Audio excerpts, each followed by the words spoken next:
Hi everyone. When I was doing custom wedding cakes, I had to make all of my own flowers, and it took time. And by the time the bride pays you, they don't want to pay for the time that it takes to make super realistic flowers.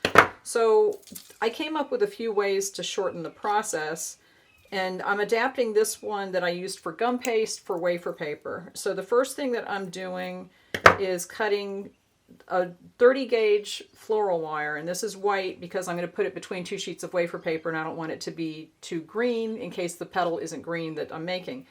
But I'm cutting these in thirds so that each 12-inch strip is about 4 inches long. I have a sheet of O grade wafer paper. I'm going to cut this in half, and I'm going to basically bulk make petals. I'm going to pre-make petals that I can use to make flowers, wafer paper flowers, and not have to make the whole thing from scratch. So I'll have these ahead of time. I just make these in bulk.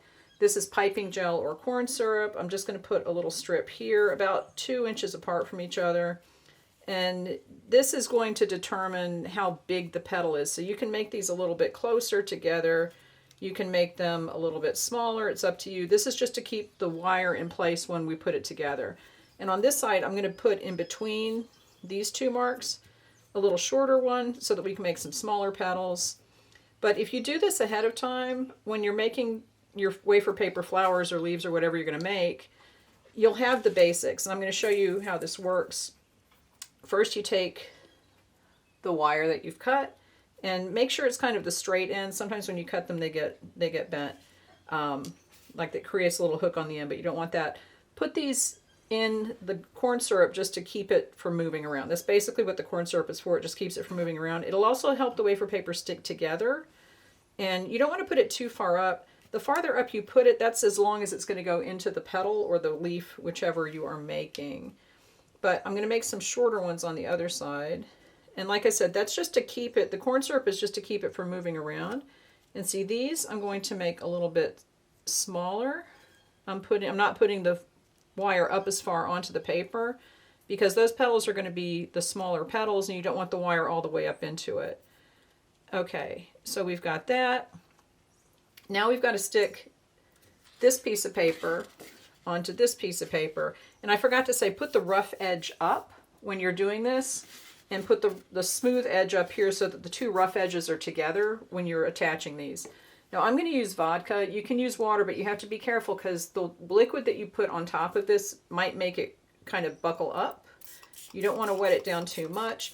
The vodka is good because it's alcohol and it will evaporate really quickly. But you just take this, put this on top, and press this down. Now this is based on a technique that I came up with to wire gum paste petals very quickly. And it just helps you to make the petals faster if you're making wired petals that you're then going to put together to make flowers. I'm going to make a rose with this for my next video, but I'm going to go ahead and make a whole lot of petals like this. And I'm just pressing this down so that the liquid sticks to itself. And you can see now that I've got this. Some of it around here at the base is not stuck together very well. So you can go in and just put a little touch of water in there. This is water, not corn syrup. But it doesn't really matter because the corn syrup will hold it together. But I do want this to be a little more attached.